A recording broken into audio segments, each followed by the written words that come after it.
Welcome to the Long Thread podcast about spinning, stitching, and weaving by hand. The podcast is presented by Long Thread Media, publishers of Spin-Off, Handwoven, Piecework, and Little Looms magazines. Find us online at longthreadmedia.com. Trinway Silks is where weavers, spinners, knitters, and stitchers find the silk they love.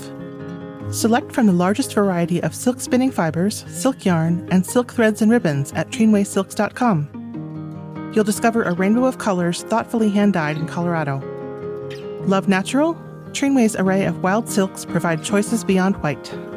If you love silk, you'll love Trinway Silks, where superior quality and customer service are guaranteed. Knitpicks.com has been serving the knitting community for over 20 years and believes knitting is for everyone, which is why they work hard to make knitting accessible, affordable, and approachable. KnitPicks responsibly sources its fiber to create an extensive selection of affordable yarns like High Desert from Shaniko Wool Company. Are you looking for an ethical, eco-friendly yarn to try? Look no further than KnitPicks Eco Yarn line. Need needles?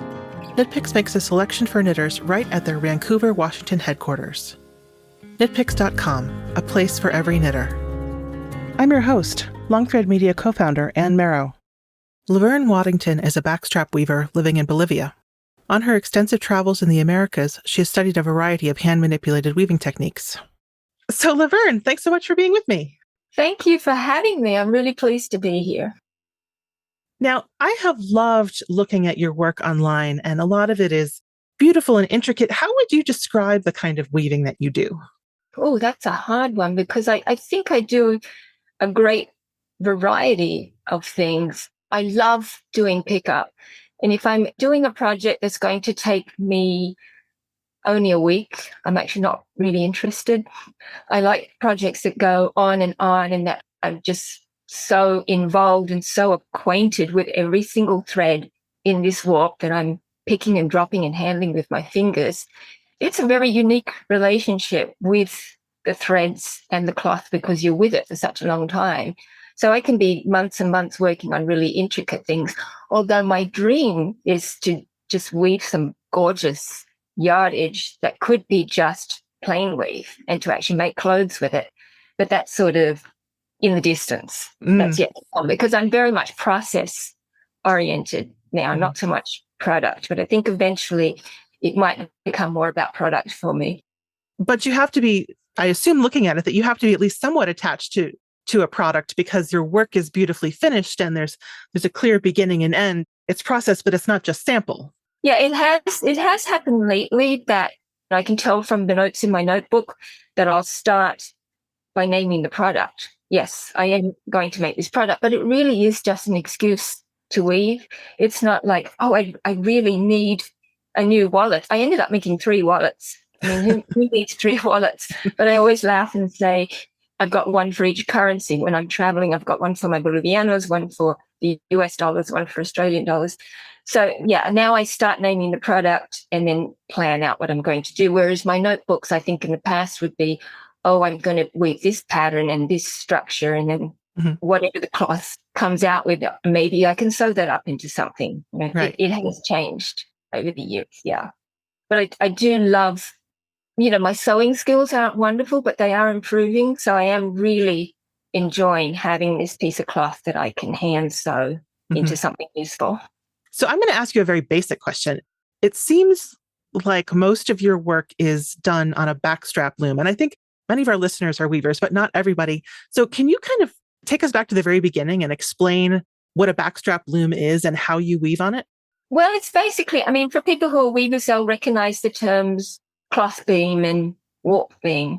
So you just imagine you've got those 2 sticks, those 2 beams. And then in between, you've got one rod that will separate the 2 layers of threads. And then you'll have another rod that holds heddles, which will give you access to the opposite layer of threads. And then one end, the cloth beam is attached to your body by way of a backstrap. The backstrap actually is more comfortable down around your hips. So sometimes in some languages, it translates as a hip loom rather than a backstrap loom. And in some cultures, it translates as a loin loom. So anyway, you have this nice strap down around your hips, and then the other end will be attached to some fixed object. And then you're using your body to tension the warp. And that's the basics, is like your cloth beam, warp beam, a shed rod, and a set of string heddles, and then it's up to the magic fingers too.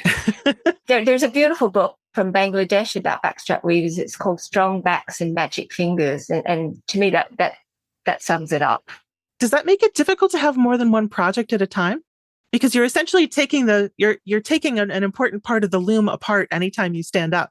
Well, nothing really comes apart. I mean, it can just roll up. I actually attach it to the bottom of my bed. Mm-hmm. So it can just roll up and sit there.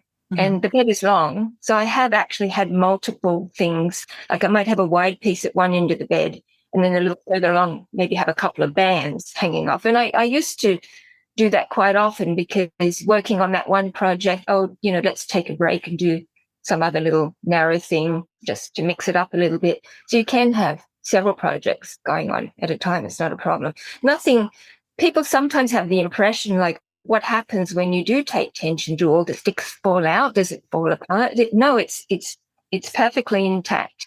Mm-hmm. You can just gently take off your backstrap. You're not tied into it. People often think, oh, I don't want to be tied into something. It's just a matter of slipping the backstrap off one end, gently laying down the beam, and then you're free to go.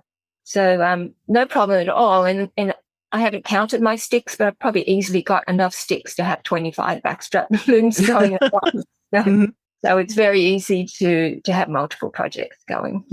It reminds me a little bit when I first taught my husband to spin on a spindle or to knit. He's an engineer, and it took him about 10 minutes before he said, I bet I could figure out how to automate this. That's not the point. And it reminds me a little bit of what you're doing, because you're using these very simple, a stick is pretty much the simplest tool possible, but how to automate this is really not the point.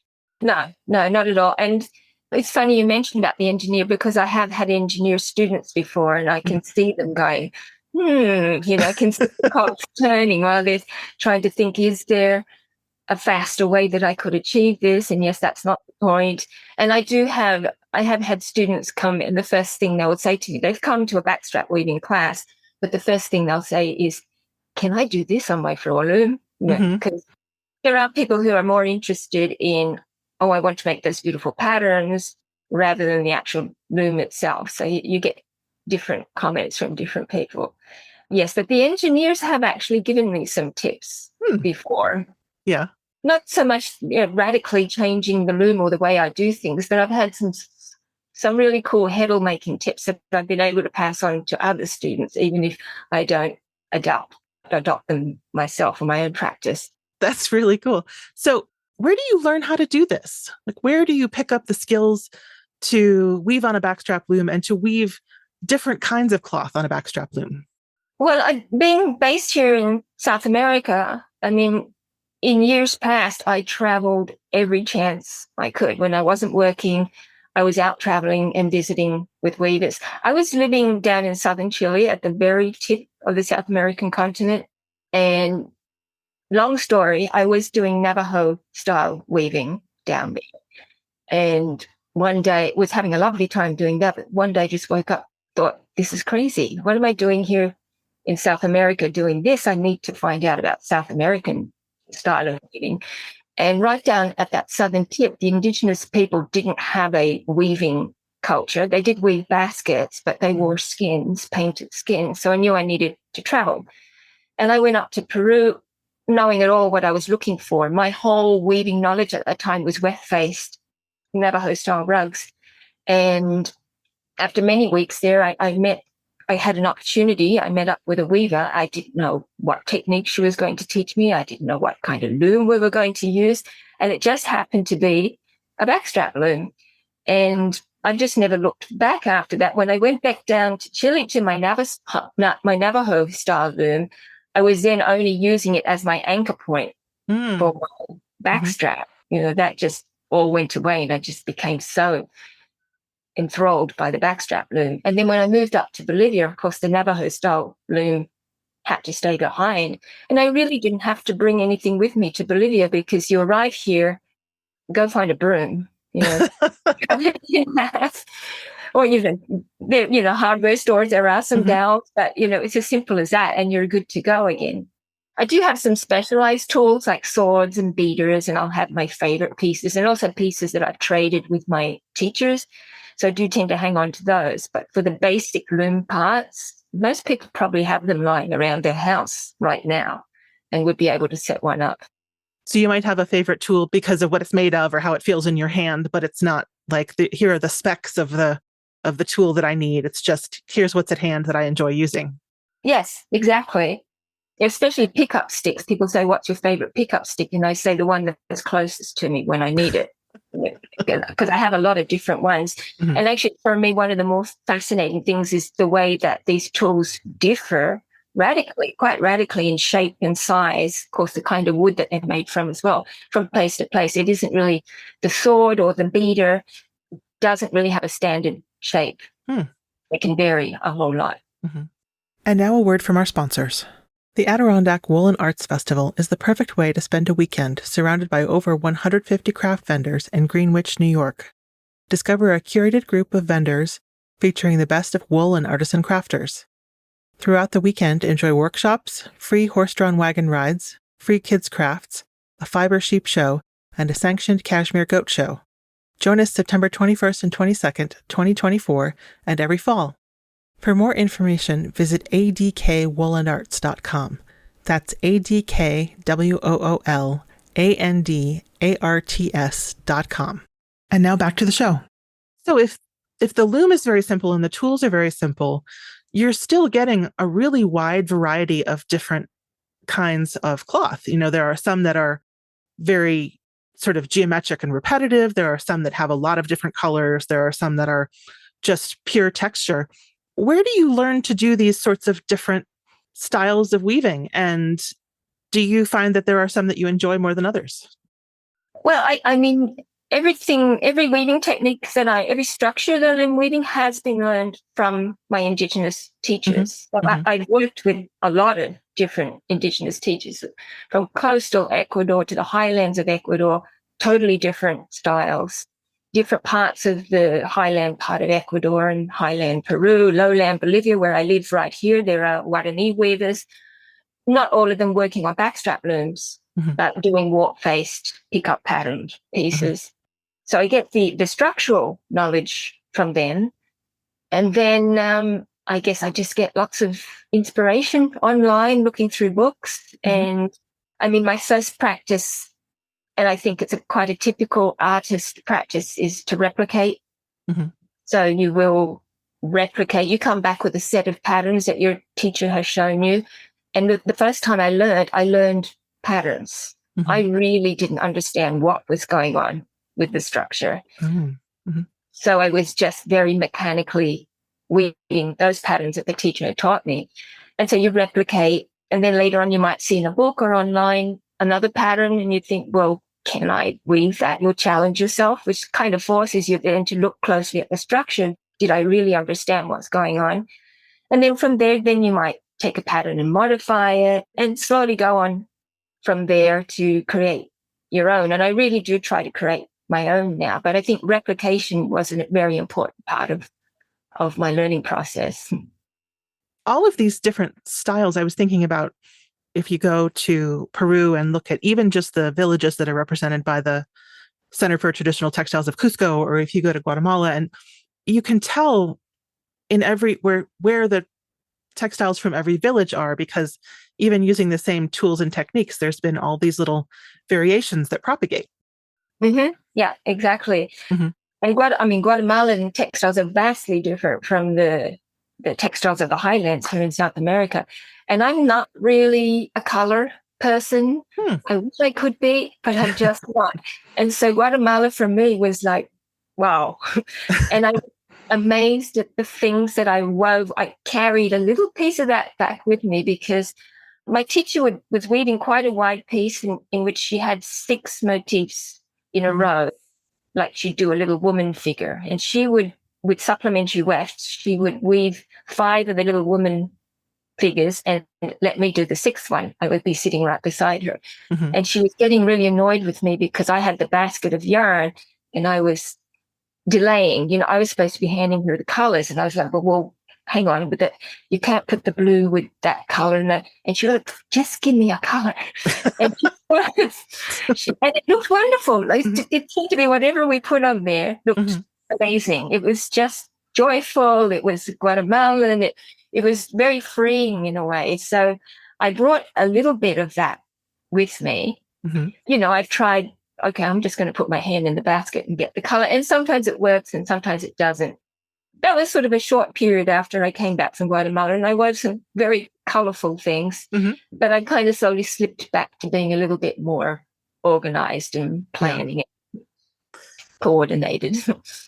The Guatemalan color work, though, that's at least somewhat weft-faced, right? You're introducing at least a color that's a different color in the weft, right? Yeah, it's a supplementary weft. So the base cloth is warp-faced, and they're using a supplemental weft to create the patterns. Yeah, and there's many different styles. I studied with 3 teachers there, but there are many, many different styles of patterning with weft. I just scratched the surface, really. So you mentioned that part of what you love about this is having a relationship with the threads and the materials. And the tools are quite simple, but are you interested in what the threads are made of or just what they can do? Like, do you care if it's silk or rayon or wool? Do you choose hand spun, high twist, or are you really more interested in the manipulation of the threads? I think I'm more interested in the manipulation of the threads. I would say I like fine threads. I don't really care what they're made of, but I do like working with very, very fine threads. And I would say a lot of my choices have come about because people have given me yarn. Like when I go visit with my friends in the States, I don't know how many times I come back with a case full of yarn that people just give me. So, I mean, some people are quite happy to unload their 142 silk on me, going, oh, you like to use silk? Here, take this. I bought this. I don't know what I was thinking. It's too fine. And they've given it to me. And I would never have dreamt of ordering 142 silk. So that really has determined the kind of material.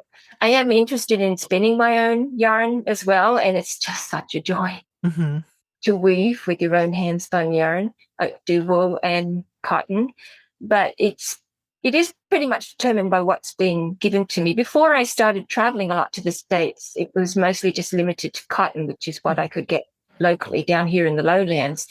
There's no wool to be seen. There's no silk to be seen. It's just cotton because crochet is very big down here. Yeah, so it opened up the range of possibilities when I was going to the States. And of course, in Peru, it's super high twist wool and alpaca, so it's a kind of a different yeah, material. and I thought that super high twist was it. That's what you had to use. And I bought some llama when I went up to the highlands. I was just walking along a country road, which is what I like to do. I like to take a bus to a far out destination, sort of judge by an afternoon's walk, and then walk slowly, meander my way back, just walking along. So I was talking to this lady on the side of the road, and she sold me all these bags of llama. I brought it back and gave it a lot of twist because I thought that's what it needs, and I wove with it. But later on, a friend gave me some beautifully prepared alpaca from the States, and it just seemed like a crime to twist that stuff up and sort of lose all its loft and softness. And I didn't. And I could actually lay the warp out flat without it kinking at all, or even curling. And I was able to weave with it. So ever since then, I don't do that anymore. But I understand the idea of putting in all that twist, because the ladies here in the highlands that are weaving, they want to weave cloth that lasts. It's got to be hard wearing, it's got to be durable, and it's virtually waterproof. With the firm beat that they give and that high twist and the warp face, of course, that's what they're going to use. And it does make it a little bit easier to operate the sheds when you've kind of got all that halo of wool clamped down in the twist. But I much prefer cloth that doesn't have those characteristics. Yeah. And I noticed on your website that you mentioned that you start by imitating, but you also at some point are able to explain to people who are not, say, fluent in the language of your teachers, or who don't have the ability to sit with them. You are able to use your language and photography, et cetera, to explain to folks how they want to do this. So can you tell me a little bit about sort of that progression from I'm going to learn by watching and doing to I'm going to teach others? I think I'm a teacher, a born teacher. It's just in me. So I feel, well, let me tell you about an experience I had when Weevolution first started. And I hadn't really taught anyone. I had taught some people some of my friends here in Bolivia, but I hadn't taught anyone online or any people outside of South America. There was a backstrap weaving group that I started there, and seeing people do weave-alongs, I thought, well, let's have a weave-along. And for some reason, I don't know what I was thinking, I decided to start with double weave. It's not a good place to start. There are some books by Adele Carlander, Marjorie Kaysen, Suzanne Baserman. There's 2 books, one on Peru and Bolivia, that both cover double weave. You could pick them up at that time, very inexpensively used. So I said, go get these books. We'll work through the double weave there. People started having a meltdown because, it's like those books that were published in the 70s that don't have the color plates, that don't have step-by-step pictures, maybe some drawings, a few black and whites if you're lucky. These authors had their own special notation that took a lot to get used to. And I felt so bad because I couldn't oblige people to go buy this book. So I decided, okay, I'll do the tutorial. So I took all the photos and I put it on Weevolution. Weevolution wasn't really set up for that kind of thing, but we made it work. And people learned. And I kind of got a feeling from that of, what kind of things people find hard, which things should be focused on. Sometimes things that I find hard are not the things that they're finding hard, and then slowly from there, you're able to anticipate some problem areas and get in ahead before those problems happen, or then find out that some problems are better if they learn it themselves by actually encountering the problem. So you get experience from that. So I started doing tutorials on my blog and finding that people were able to use them. And from there, I went to the books, and then I went to teaching people as well. Because I wrote 2 books in quick succession, 2010, 2012. And then there was a long gap because I was doing a lot of in-person teaching. And I learned so much from that. The books basically just wrote themselves after that because my students had taught me so much of those things that I just mentioned, of what aspects they find difficult that I didn't think they would, and vice versa. And which parts, not to over-explain, because some parts are better if they learn it themselves. And it all came from that. So I love to teach. I absolutely love it. I was teaching English here for years and years, and I feel I left teaching English to weave, basically, and to keep studying weaving, but the teacher in me got restless and wanted to do something. So what I'm hearing is a really interesting relationship to place, because I think folks can probably hear from your voice that you do not have a sort of a Spanish accent. Your accent is from Australia, and yet you have spent a really long time living and learning in South America. And at the same time, you're also teaching people all over the world. I'm sitting here in North America. We have a certain North America-centric attitude, but how do you get from place to place? Like, how did you wind up as an Australian feeling called to learn weaving in South America? Well, it was a boy. I was backpacking in Chile in the early 90s, and I met a Chilean boy and just decided, well, why not go off to South America? And I was actually doing a qualification for teaching English as a foreign language to adults. Why not go off and live in Chile? And I was traveling around Patagonia, and I just absolutely fell in love with Patagonia. So I decided I would go and live there and teach English. And I was actually 100% outdoorsy person at that time. For me, Patagonia was all about going out hiking and camping and climbing. And I got there in April, just heading into winter. Now, I hadn't spent the winter there before. It doesn't get cold. It doesn't get like Rocky Mountains cold or Canada cold, but the wind is absolutely brutal. So all outdoor activities got suspended to start. And I had to find something else to occupy myself, and it became weaving. So it just sort of happened in the strangest way, really. I just started fiddling around with absolutely no knowledge of it. Wooden frame, nails, put some sewing thread on the nails. And I didn't know that I was actually going to create weft-faced weaving because of the way I'd spaced that sewing thread. And then I found like, oh, hey, I can change colors and make pictures. Mm-hmm. But all the threads were hanging out the back and it was a horrible mess. But I was having a lot of fun with that. And then later on a trip to the States, I actually learned about Navajo style weaving. Absolutely fascinated because, wow, they're doing weft-faced weaving. I recognized this, but oh my gosh, the back of the piece is perfect. I really had to know how to do that. I didn't even know what string heddles were. I was just with a plastic ruler going over, under, over, under.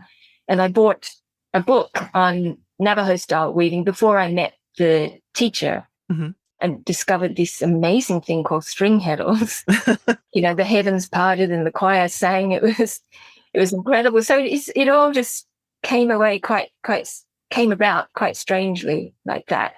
And that's why I went back to Chile, had a loom built, and then after a year of doing that, thought I need to go and learn about South American weaving. Yeah. That's very interesting. It does seem like, whether you believe in there having been some sort of guidance that led you along this path, it does seem like things just showed up at the time when you need them to kind of discover what you love. Yes. And on that trip where I went to the States and bought that book, I'd actually gone for an outdoors trip. I had 3 hiking trips in the canyons of Utah. Mm-hmm. And after the first hiking trip, I went mountain biking and crashed and wrecked myself. Mm-hmm. And bought that book while I was on crutches, read the book. The person in the youth hostel who owned the youth hostel saw me sitting there, read the title of the book and said, oh, there's an exhibit of Navajo weaving on in town. Jump in the car, I'll take you. So she took me. I mean, so that's how it all happened. It was all by chance. I found a lady in the local weaving guild because I begged the people at the museum. I said, you can teach me this. Mm-hmm. She had a Navajo teacher and she just took me under her wing and we went to the reservation. I met the family, bought the tools, the yarn, went back to Chile. Yeah, that's how yeah, so like a string of strange events led to that. So one of the things about backstrap weaving is that it can be an outdoor or indoor pursuit. So really you chose something that can be your summer and winter and go with you everywhere that you want to go. It's something that can fit whatever lifestyle you wind up choosing. Absolutely. And there's been times, for example, when I went to Ecuador, usually when I travel to within Bolivia or Peru to meet with weavers, I'll take an example of my weaving because when I encounter the weavers and I say I would like to learn, they kind of throw up their hands and it's like, but you're so old, they're not really sure what to do with you because they learnt as small children and they'd be very happy to take you on as a student and earn the money, but they're not really sure what to do with you. But if you take something and show them and say, well, look, I know something, and then they're quite happy. But when I went to Ecuador, I had been doing some reading and I really didn't think I was going to encounter much in Ecuador. I was really, really surprised when I got there. So I didn't even bother. I didn't take a loom. I didn't take anything with me. As soon as I got there and found out what was going on, then again, I was in a hostel there. I said to the woman who owned it, I need some sticks to make a loom. She went and got a mop for me. We went across the road where there are some workers. We cut the stick in half. I made a loom. Like that, I had a loom and I was able to go visit and interact with the weavers. So, yeah, it's beautiful that you can do that kind of thing with a backstrap loom. And what was going on? Like, what did you see there that made you think, boy, there's something I need to learn here? Oh, just lots and lots of weaving. I just didn't think I was going to find very much weaving at all. And pretty much every place I went to, I would find weavers. It was just very unexpected. And I guess, I'm trying to get my information from guidebooks. This is 2005, and I wasn't even fully online at that point. So, from your Lonely Planet guidebook, which doesn't, typically a backpacker's not that interested in weaving and that kind of thing. So they really weren't mentioning very much. So I had no idea I was going to find teachers there. Yeah. And how long do you typically spend with a teacher? I think the longest I've spent is 6 weeks. And well, I don't really know sometimes I've been up to visit with my teacher here in the Highlands. I have a teacher that I go to every now and then, and I can just spend a couple of days with her. And actually, we've got this relationship now where we're exchanging information because I know some patterns that she doesn't know. Mm-hmm. And I have some little tricks for putting in heddles in certain places that she doesn't know. And she's very accepting of all those things. So we're kind of like weaving sisters now rather Mm-hmm. than teacher and student. Mm-hmm. So especially the last time I went up there and I took one of my books with the patterns, she was very keen to learn those things. The older weavers, of course, don't want anything to do with charts. Mm-hmm. So I take woven samples up there, but I don't have enough woven samples to go around to everyone. Because mm-hmm. if you just give them a pattern on a band, they can just look at it and copy it. You know, they may not get it straight away, but they'll work on it and they'll be able to replicate it. But the younger weavers were fascinated by the idea that I could teach them how to read the chart, and then they had this whole book that they could play with. And probably most of those people are product weavers. I mean, obviously they're working on something that they want to make beautiful or, you know, in keeping with their traditions. But this is a total assumption, but I make the assumption that folks who are living in the Highlands are not necessarily weaving to explore a pattern, that they must be needing to make something, right? Yeah, well, these particular ladies are part of a very, very grassroots co-op. So it's nothing like the CTTC in Cusco. And they were actually weaving pieces that an ex-Peace Corps worker was taking to the States and market for them. Yeah. Mm-hmm. And when I would visit my friends in the States, I would take some of their pieces too. And then some of my friends would actually order. So they were weaving for that purpose. And for that purpose, it was just, they were happy to repeat one motif along the whole piece because that was just kind of work. It was really work. But when they weave for themselves, they want to be creative. And there is actually kind of a sense of competition there because they'll generally weave a new carrying cloth for themselves every carnival. Mm-hmm. And it'll be like, I really want to show off something here. It'd be great if I had some pattern here that none of the other weavers have. And particularly my teacher and her sister are terrible with competing with each other. Because the older sister, she actually learned some techniques from a neighbor when she was a child. And her job was supposed to be to teach the younger sister, but the younger sister just refused to learn it, saying her older sister would slap her.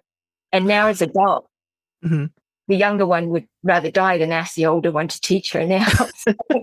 They're very, very competitive. Mm-hmm. But, you know, they're like anyone. They like to learn new patterns. They love it. Mm-hmm. It's kind of like, well, show that to me, but don't show it to her.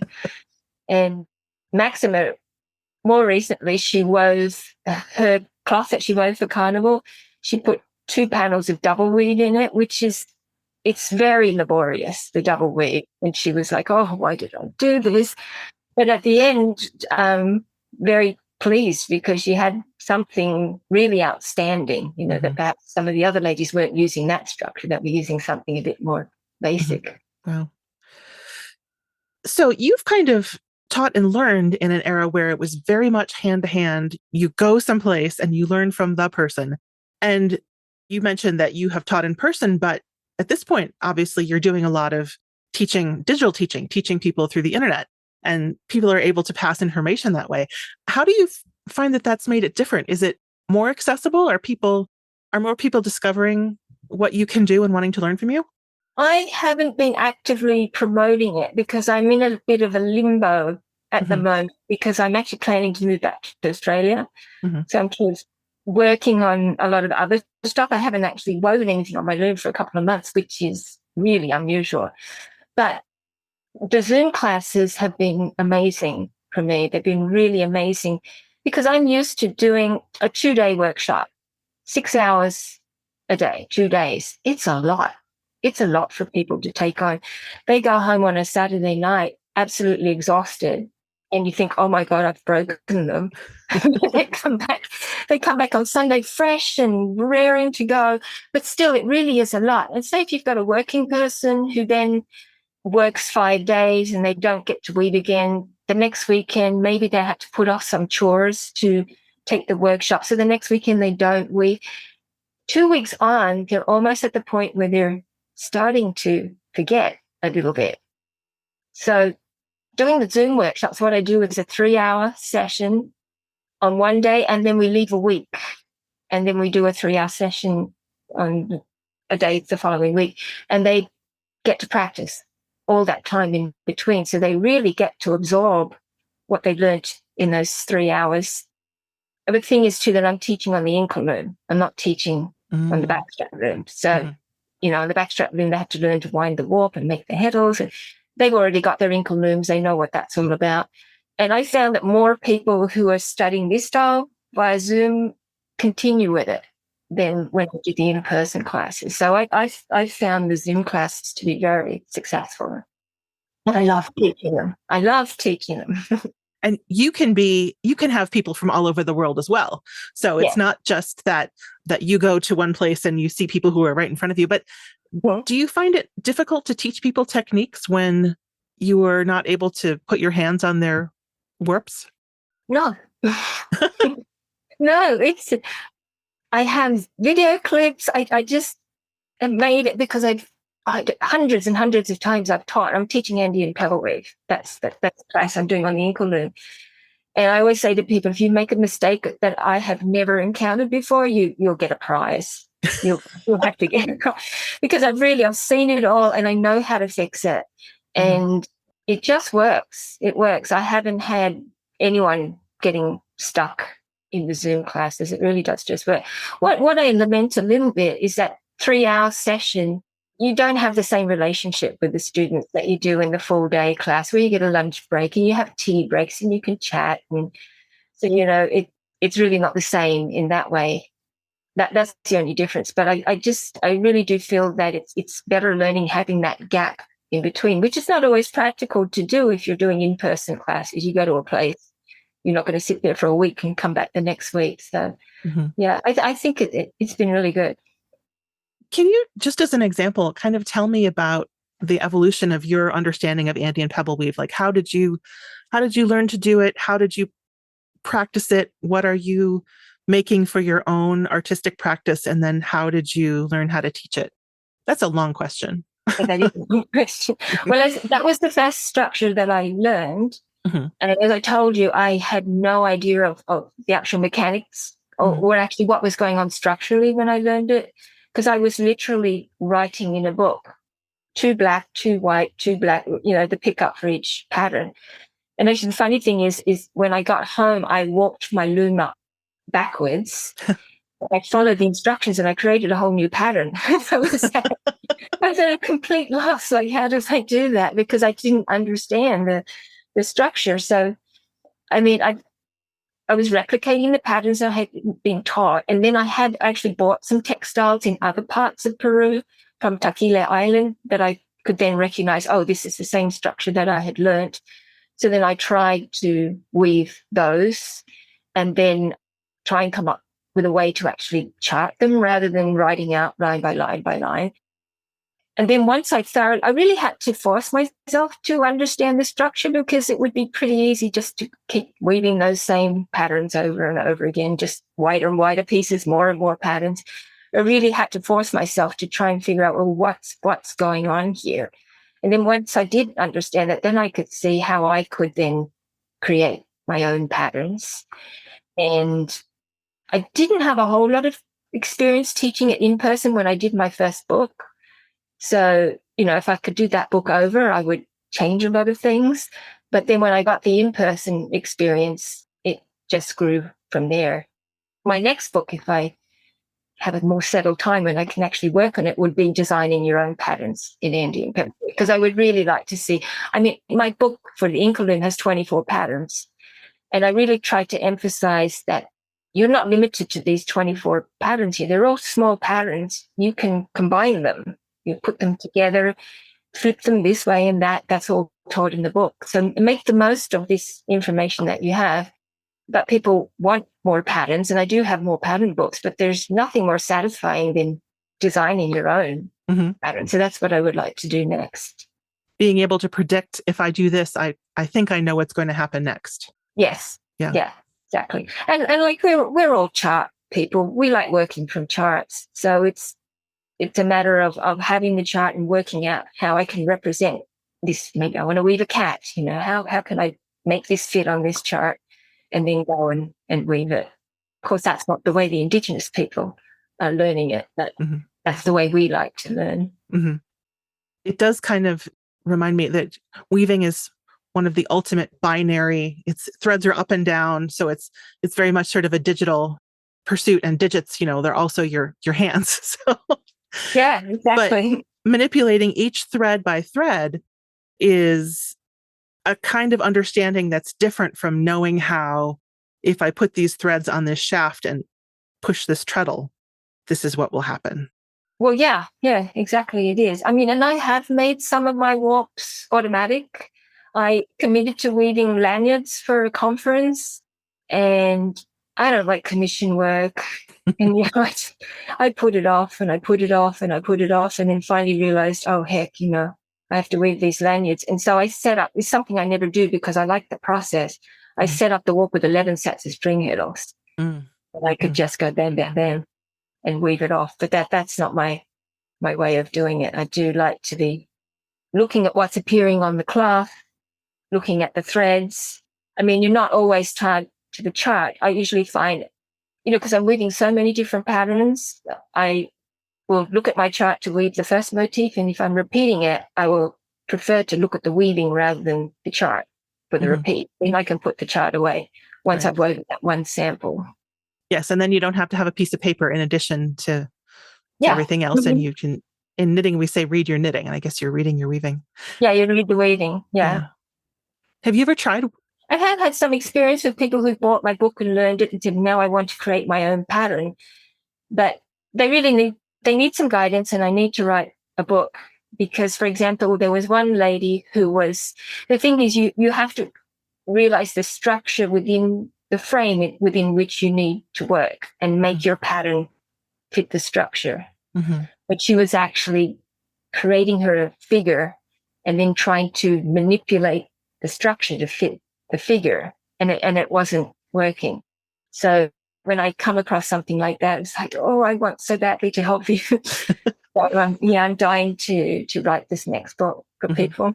My only problem is that I'm paper and pencil, and I'm not sure how accepting people are going to be of that.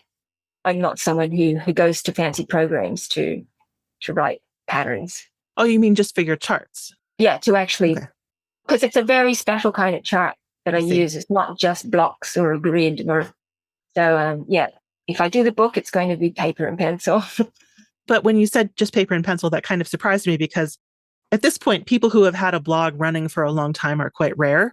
There are folks who started a blog and it tapered off, but you've been creating content on your computer for a very long time and very consistently. I appreciate the chance to ramble, and a lot of times all my memories from a trip that I've done, instead of keeping a trip diary, I just pour it all out onto the blog. And sometimes I surprise myself by going back and reading an old post, and it's like, oh yeah, I had forgotten about that. So I really value the fact that I can just ramble on there. And I mean, there's nothing really technical about writing the blog. Just upload pictures and I'll just keep it going for as long as I can because it's very helpful to me personally, writing those blogs. Yeah. I mean, I go back and read the posts that I wrote during the pandemic, and I think it's good to be reminded every now and then, and they actually look at the pieces that I wove during the pandemic and just be reminded of what we were feeling at that time, because that was actually the first time I did a weaving that was sort of looking internally and trying to express something. That's not normally something that I do. So I'm glad that the blog is a record of that. Yeah. So when you do go back to Australia, is there a weaving tradition there that you want to explore? Well, amongst the indigenous people of Australia, not that I know of. I think there might be some knotting type vegetable fibers, some knotting type things that they do. I'm very ignorant about it, to be honest. What I'm very interested in is maybe connecting with some of the ethnic groups that have made Australia their home. Because I was lucky to connect with some Montagnard weavers in the USA. in North Carolina, there's actually a community of the Montagnara, the Vietnamese hill tribe people. Mm-hmm. And I connected with them there and had a wonderful time studying weaving and weft twining with them. And also there are a lot of Karen people in the USA as well. So I probably would be more inclined to seek out ethnic groups within Australia. Also, I'm quite keen to visit Indonesia and East Timor, which are Australia's neighbours, Right. and weavers, especially ikat. Yes. So there is ikat in South America, but it's nowhere near the sophisticated level of the ikat that's in Southeast Asia. So I'm looking towards there. And I've actually already started kind of drowning myself in their imagery. And I've already started actually weaving some things that have come to me from having absorbed some of their styles of patterning. That's almost one step further. Not only are you working with the threads that are in front of you, but you've had to planning your pattern, but you're talking about planning your dye pattern as well. Oh, the dye pattern. Oh, yeah, exactly. Well, I mean, my ikat is still very basic, Mm-hmm. but yeah, I went through a stage during the pandemic of doing quite a lot of ikat, and there are different kinds of ikat. There are the ones that are like blurred on purpose, like that this is what we want to do. We want to pull the threads all out of register. And there are others that are very precise. And I was very much inspired by the Mapuche weavers of Chile and Argentina, who weave these woolen black and white ponchos. And if you look at them from a distance, you'd swear it was double weave, because the ikat, they're sort of very stepped type designs, but it's so precise. And I wanted my ikat to be precise, but with a little bit of blur to show that, yes, it is ikat. That was my inspiration. And the imagery on the Indonesian ikat textiles is just mind-blowing. And yeah, that's something I really would love to study. And study more than just the ikat, just the backstrap loom, the way the weavers feel about their weaving, how they set up their looms, how it works in their communities. I don't have the advantage of having a language with them, though, so that makes it a little bit hard. Yeah. And I mean, India is a bit further afield, of course, but there's such an incredible tradition of hand manipulated loin loom weaving there as well. Well, Northeast India is the place where they call it the loin loom. Mm-hmm. And Nagaland is a place that I would love to go to, because they actually have a festival where I don't know if it's still going, but for many years they had an annual festival, the Loin Loom Festival. And the videos and pictures that I've seen from there have just been amazing. So yeah, that is. I was actually born in India, so wow. It would be nice to actually go there. Yeah, there's lots of possibilities as long as the budget can handle it. Yes, of course. So Laverne, this blog that's been running for more than a decade, what am I seeing when I look at it now? I'm seeing some beautiful textiles, but can you tell me what you're working on right now? What's on my loom now? I've put my loom away very sadly for a couple of months while I paint my place. Mm-hmm. But I can tell you what was last on my loom and what is in my head as a result of what was last on my loom. I was experimenting with a supplementary weft technique that I learned in Guatemala, which is single-faced. And I wanted to see if I could do it double-faced. So you get pattern on both faces and not necessarily having the same color show on both faces. So I had a black silk piece and I did a gold pattern on one face, and then the pattern on the other face was a sort of bronzy green. And that was very exciting to me because it was actually pretty easy to do. And the Guatemalans don't really bother with making it double-faced because it's for their huipils, it's for their blouse. No one's going to see the inside, although there are some weavers that do a double-faced technique, something else. Yeah, but I'm quite excited about doing something now using that technique. I have to plan it out. And there's another thing that I was talking about during the pandemic. I was sort of looking inward and wove something to sort of express something that I wanted to say.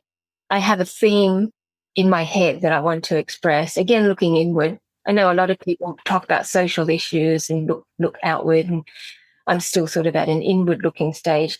And painting white walls brings images into my head. And I've been wanting to do this for years, and I've actually been able to pin down the idea for weaving this this piece that I've been thinking about for a long, long time. So I have been away from the loom, but the painting has it's kind of been a clean slate type activity. It's like clear out everything. You're just there mechanically putting white paint on a wall and things have come to me. There's actually been times when I've been sitting at my loom looking at a wall, and with the halo of the thread, say if it's a wool wall, I see things sometimes, and it gives me an idea for another project. So it's sort of strange the way things come to you, but that's what's going on with me at the moment. I might not hate painting so much if I could figure out how to do that. Exactly that. And I'm basically working from stash because apart from the cotton, the local cotton that I used to weave with, I used to get all my supplies from the States when I was traveling there and visiting people. And I haven't done that since the pandemic. So I'm basically just opened my drawers and like, all right, I have a lot of this. How can I use this? And that's actually been really interesting because I've put together colors that I wouldn't normally put together. And the pandemic led me to learning to spin cotton. I had kind of put that aside thinking, no, that's another lifetime. That's not going to happen. So I started spinning cotton and now I'm weaving with my hand spun cotton. So it's actually really interesting to be limited, very limited to just what's there in the drawers. And that directs what I'm doing as well. That sort of creative prompt. Mm-hmm. Yeah. And your website is also where I would find your Andean Pebble Weave books, right? You'll find lots of advertising for the books on my blog, but they're actually being sold via a website called Taproot Video. Taproot Video is a co-op of weaving instructors. So you'll go there and you'll find a lot of very recognizable names.